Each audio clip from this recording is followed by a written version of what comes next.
Hi, I'm Mandy with the Leadline podcast here at Western New York Equifest, and I'm sitting with Kaylee of Braveheart Beast. How are you doing today, Kaylee? I'm doing fantastic. Very, very excited to be here. Very Awesome. excited. Yeah. Well, this is a great event. Oh my gosh, it's one of my favorites. Oh, I love that. So tell me a little bit about what you're doing here at Equifest. So as a Liberty clinician and performer, I am here with two of my performance horses, Alchemist and Elgin, the ones who I usually use out in the big arenas and coliseums, to share my Liberty training program with people here attending the expo. So yesterday we got to do a demo on bridleless riding demystified, basically breaking down the steps of bridleless riding from the very beginning to show people that it's not as difficult or unattainable as many people think that it is.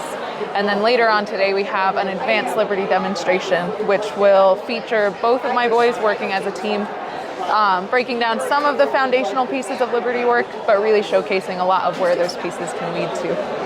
What would you say the most common misconceptions about bridleless riding are? I think the most common misconception is that you need a specific kind of horse or a specific kind of personality in your horse to be able to ride bridleless. I ride both of my boys bridleless, and both of them were difficult to train bridleless for different reasons. So Alchemist, he's 9 now. I started working with him when he was 4. He was a pretty bad bolter when I got him, and he's big. He's 16 hands, maybe about 1,200 pounds. Like, he's a powerful boy. So when he would decide to bolt, there was not a lot of physical aids that could change his mind. So for him, he really taught me it was more about like the mental state of the horse. And then his younger brother Elgin, who's 7, who's very sensitive and, as I would say, spicy. Like, he's very hot and intense. There's a different set of challenges with him because he was so sensitive to the aids that I would use.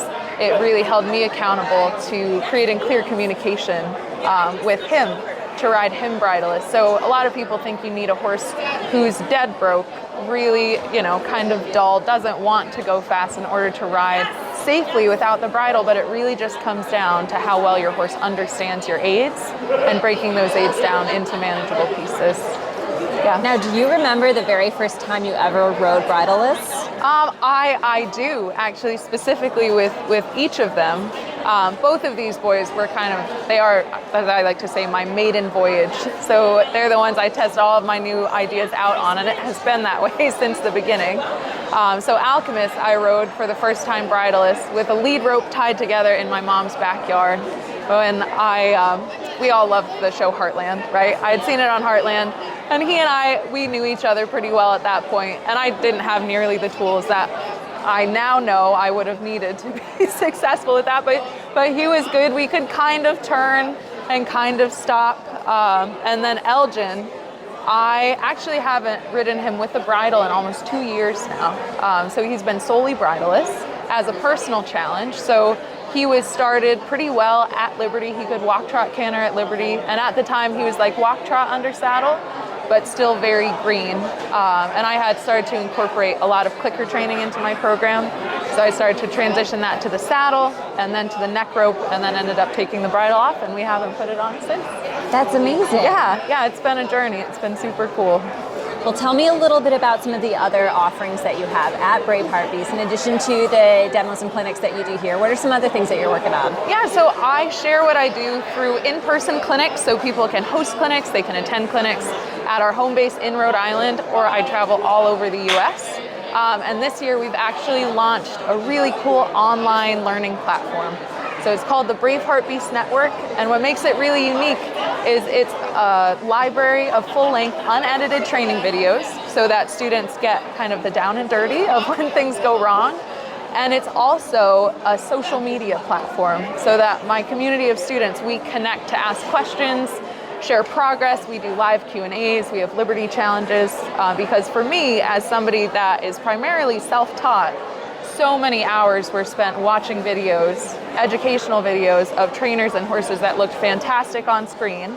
And I'd go to try it with my own horses and it would all fall apart. And then I'd have nowhere to ask questions to follow up to see what I could do better. So as we decided to kind of jump on the virtual bandwagon, so to speak, it was incredibly important to me to still be able to interact with the people who want to learn more about what I do.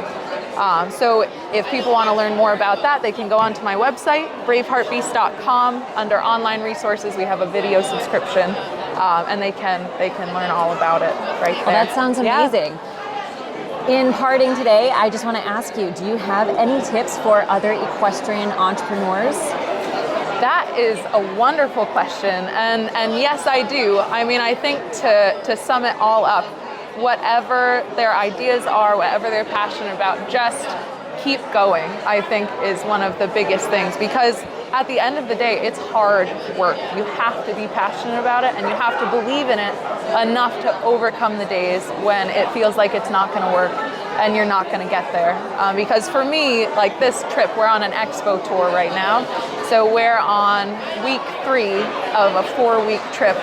We started, I live in Rhode Island, we went to Pennsylvania, then Indiana, then Michigan, now we're in New York for a few weeks, and then we'll be home.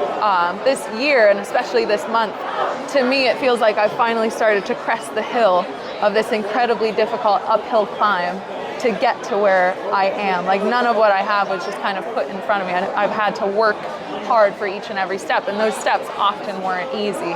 So just because it's not easy doesn't mean it won't work. So just keep going.